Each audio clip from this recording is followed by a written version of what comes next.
pag ganito na may bagyo or sama ng panahon, sarado pa din po ang Dolomite Beach sa ating mga kababayan.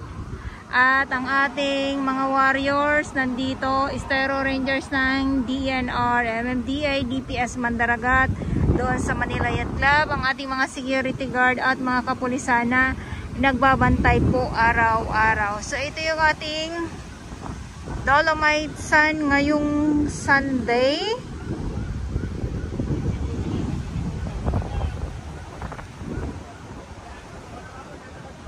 Biglang buhos na naman po ng malakas na ulan kanina at kumaripas na naman po ako ng takbo. Grabe, dahil nga po ay yung ulan ay pabugso-bugso. Yung akala mo mainit, yung tuloy-tuloy na ang init, yun pala ay hindi pa rin.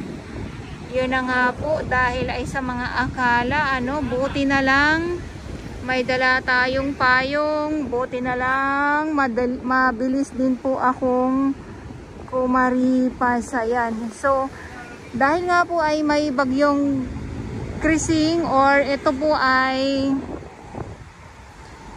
habagat na lang din daw po ito, kaya malakas yung hangin at alon dito nga sa Baywalk, at may mga kalat po tayo na makikita dito, pero ito ay normal na lang din po para sa akin na makita na ganito ang Manila Dolomite Beach po, dahil ay sa ilang taon na din at ilang bagyo na din ang nasasaksihan natin dito na nananalasa, talaga namang nag-iiwan ng mga samot-saring mga kalat ang mga dumadaan na mga bagyo dito sa Baywalk. Ayan, so silip muna tayo at kamustahin natin ang dalampasigan kung meron tayong makita na mga yamang dagat muli, dahil nga ay pag ganito na masama ang panahon, tapos yung malakas na ulan, malakas na alon, ang paghampas niyan dito sa dalampasigan ay ang mga lamang dagat po ang makikita natin. Kaya yan naman po ay pag may mga lamang dagat na nakikita, ako po ay natutuwa dyan, at may sunog yata. Hindi ko lang po alam kung saan itong sunog na ito, dahil yung mga bumbero, ayan, sunod-sunod na nagsisipag datingan. Ito,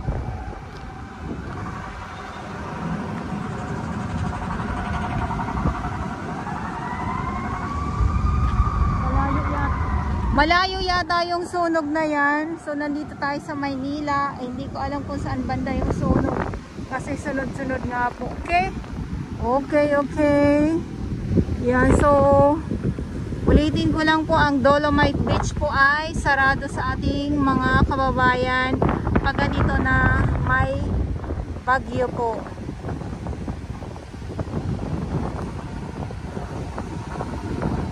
Buti na lang itong ganito na nakikita natin ng mga iba't ibang mga kalat po ay nandito lang mismo sa dalampasigan.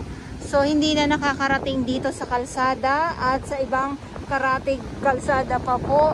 Dito na lang lilinisin ng ating mga warriors. Yan. At mayroon din pong mga volunteers yung doon sa kabila sa yacht club. Sabi nila, kuya, may schedule pala yung mga barangay daw na naglilinis. Yun yung sa pagkakaalam ko, sa nabalita ko, na sagap kong balita kanina. So silip muna tayo, dahil nga po yung inaabangan ko dito ay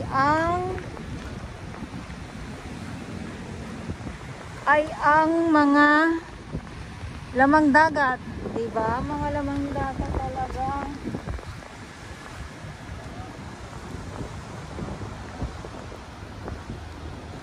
Ang mahiwagang bato na hindi matibag-tibag, nandito pa din. Ayan na, hindi matibag-tibag ang mahiwagang bato. So doon sa yacht club, konti lang po yung mga kalat, yung mga yung mga samot-saring mga kalat. Konti lang po doon na nakita ko kanina.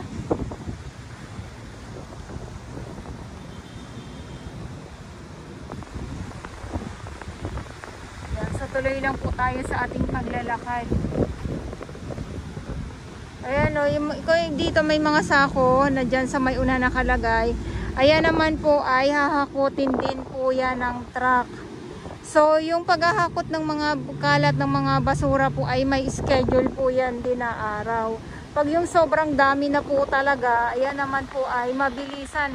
Ora mismo talaga ay hinahakot, lalo na pag lalo na pag kailangan na talaga na hindi magtambak kasi sa sobrang dami.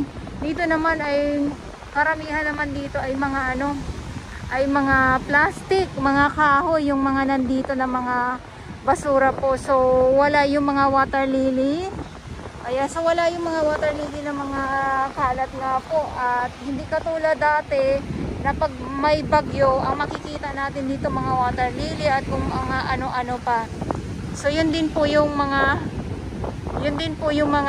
na yung mga water lily na yun na mahirap din po alisin or isako agad kasi mabigat po yun. At saka pag kailangan matuyo siya para magaan siya mailagay sa sako.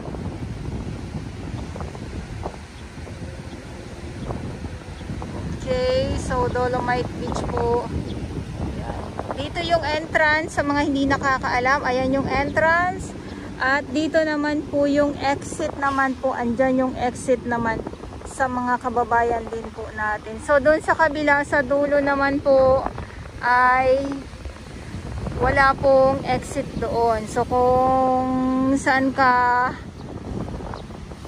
pumasok, ayan, dyan ko, yun nga yung entrance nga. So dito lang din po ang exit, dyan ka din po lalabas. Malapit lang din po. Kaya yung iba na may mga may mga pasaway din, akala nila paglalakad sila doon hanggang sa dulo sila, akala nila doon din po sila lalabas. Hindi po. Okay, so ito yung update ko ngayong araw dito sa Manila Bay Dolomite Beach po, at maraming salamat po sa inyong lahat. Muli sa mga baguhan, yes, welcome sa channel ni Miss Jolaine Dorabaus. Mahalin niyo po ako ng buong buo, yun ay hindi galing sa ilong ng may singaw. Garo sa buwan, ayan ang ating dalampasigan. So lakad at tuloy pa rin po tayo sa ating pag-update ngayon dito sa Manila Bay Dolomite Beach, at ito nga yung ating makikita ngayon dito sa loob. At syempre nilinisin din naman po yan, or may naglilinis naman po dito sa Dolomite. At yung ating mga warriors na tinatawag dito, ang ating Stero Rangers ng DNR, MMDA at ang ating DPS Mandaragat doon naman po sa Manila Yacht Club. At ang ating mga security guard naman po nandyan sila, at ang ating mga kapulisan. Yan ang iniwang bakas ni Bagyong Krising dito sa Manila Bay Dolomite Beach po.